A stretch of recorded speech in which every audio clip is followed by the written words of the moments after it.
Good afternoon, everybody. My name is Dan Blondal. I'm the CEO and founder at Nano One Materials. Just from a high-level view, Nano One is also a cathode company in the cathode space. We are a technology company focused on process technology to improve the way that cathode materials are made. It's what we call our one-pot process. It allows us to combine PCAM and CAM and coating all into one integrated process that drives down cost, complexity, environmental footprint, water usage, GHG emissions, with fewer steps, lower costs, lower CapEx, and ultimately allows us also to reach a little bit further upstream than the conventional process to use battery metals that are actually available in a North American context for IRA compatibility. So that's kind of it in a very large-scale nutshell.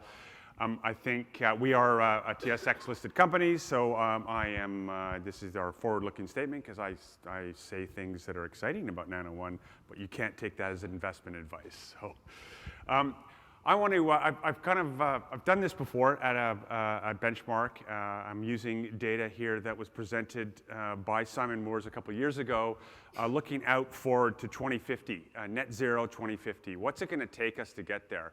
So the concept is to get to net zero, we'll need about 300 terawatt hours of installed batteries globally. And that's adding another 20 terawatt hours of battery every year. So it's a very significant volume of materials. If we translate that into cathode materials, that's about 500 million tons of installed cathode materials around the world, adding somewhere just north of 30 million tons of cathode every single year. That dwarfs anything we're seeing right now, certainly in the Western construct. We're starting to see numbers grow more towards that in China, but we're nowhere near that yet.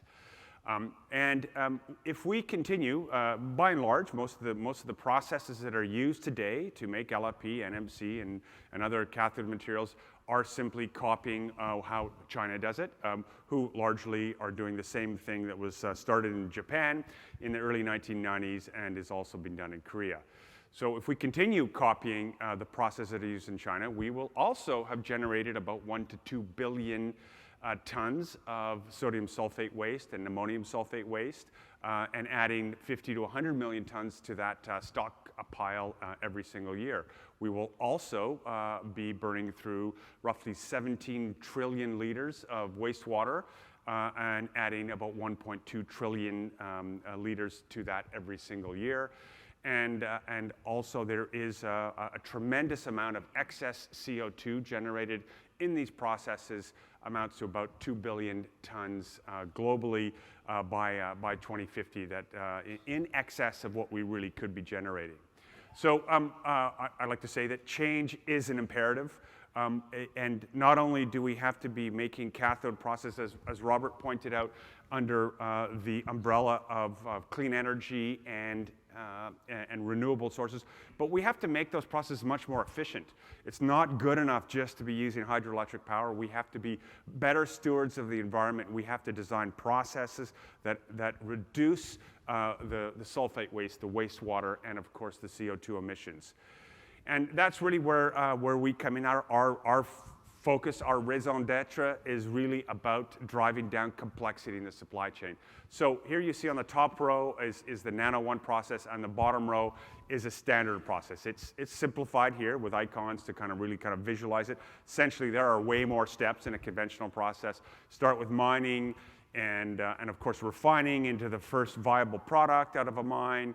That will then get purified, refined typically into an intermediate sulfate chemical. Those sulfate chemicals are combined in what we call the PCAM process.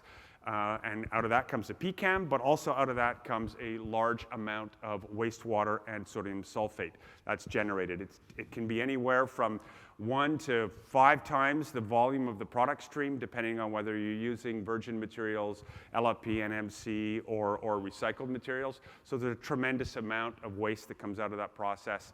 And that's when, it's only after that you add the lithium and then add a coating in the final step. With Nano One, we do really all of that at once in what we call the one-pot process. So the lithium, the nickel, the manganese, the cobalt, the lithium, the iron, and the phosphorus, the coating materials, the dopants, the additives, they all go into the one pot. and we make a fully integrated lithiated intermediate chemical out of that one-pot process, and we put it in the furnace. Now, because the lithium's already in there and it's already integrated down really at the chemical level, it's fully homogeneous in the material. It actually fires much quicker in the final stage of the furnace, so we're able to use much more efficient furnaces. Our facility in Quebec has been operating in a rotary kiln, for instance, for the last 10 years, and really we are probably the only company in the world that has that rotary kiln experience.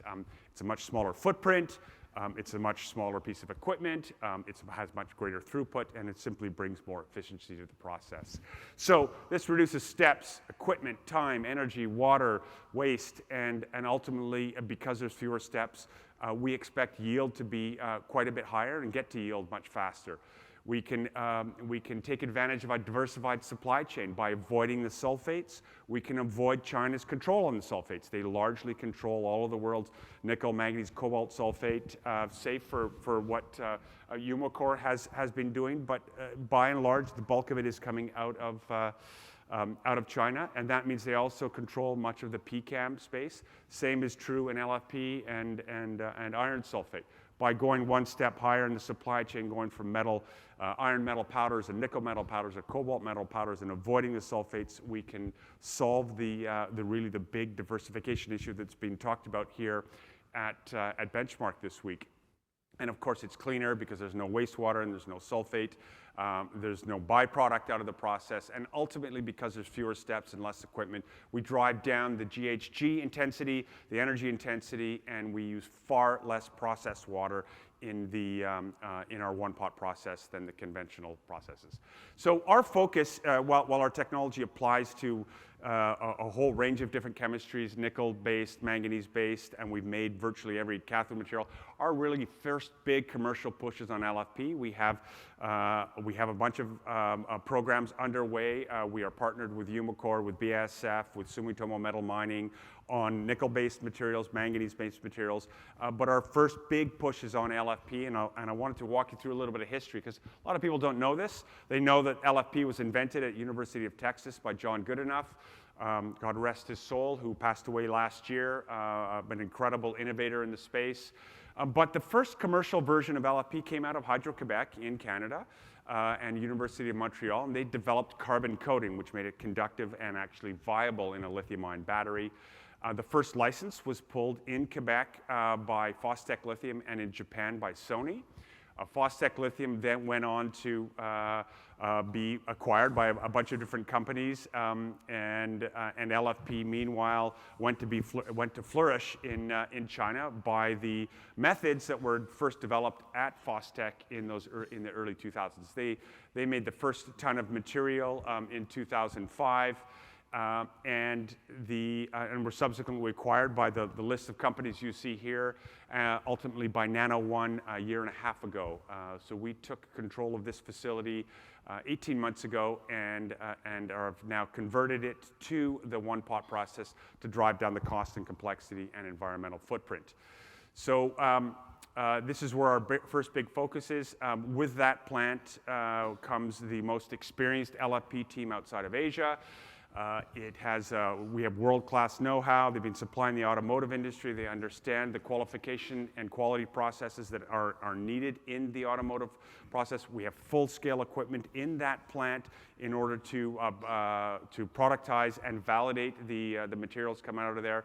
And it is scalable to roughly about 2,000 tons as we continue to complete the integration to the one-pot process.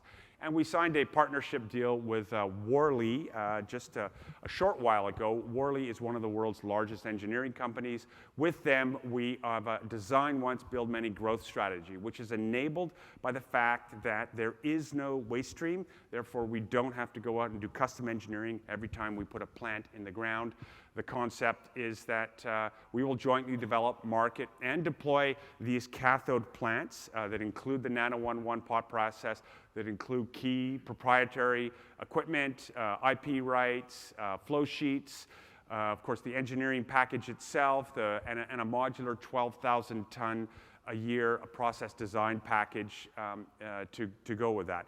This is a strategic alliance between Worley and Nano One, and really focused on accelerating the adoption of LFP, changing how the world makes battery materials, doing it together in an optimized layout. We believe this will reduce risk. It'll accelerate the adoption of LFP. It'll reduce cost, time, and time to FID, and ultimately will make permitting much easier simply because we are not having to deal with all of the waste management issues that come with it. Worley's not the only partner. I mentioned Umicore earlier. We're partnered with them on nickel-based products. Same with BASF. Sumitomo Metal Mining is also an active partner of ours, not only on the nickel front, but on LFP, and they took a 5% equity stake in Nano One in September. Similarly, Rio Tinto 2 years ago took a similar equity stake. And there we're working with Rio Tinto on using iron metal powder from Canada to make LFP. And the interesting thing about that LFP, that iron metal powder, is that it originates in Canada. It's a very high purity iron to titanium mine. It's processed metallurgically, so there is no chemical waste stream. It's processed under a hydroelectric kind of umbrella, so it's very green. And because it comes from a North American supply, it is probably the cleanest, greenest, and most IRA-compatible battery metal supply chain on the planet today, and that's what brought Rio Tinto and Nano One together to collaborate on this. So I'll leave you with those. There's much more to talk about, of course, and I look forward to exploring that with everyone here on the panel later. I thank you very much for your attention, and please I look forward to the questions. Send them our way. Thank you very much.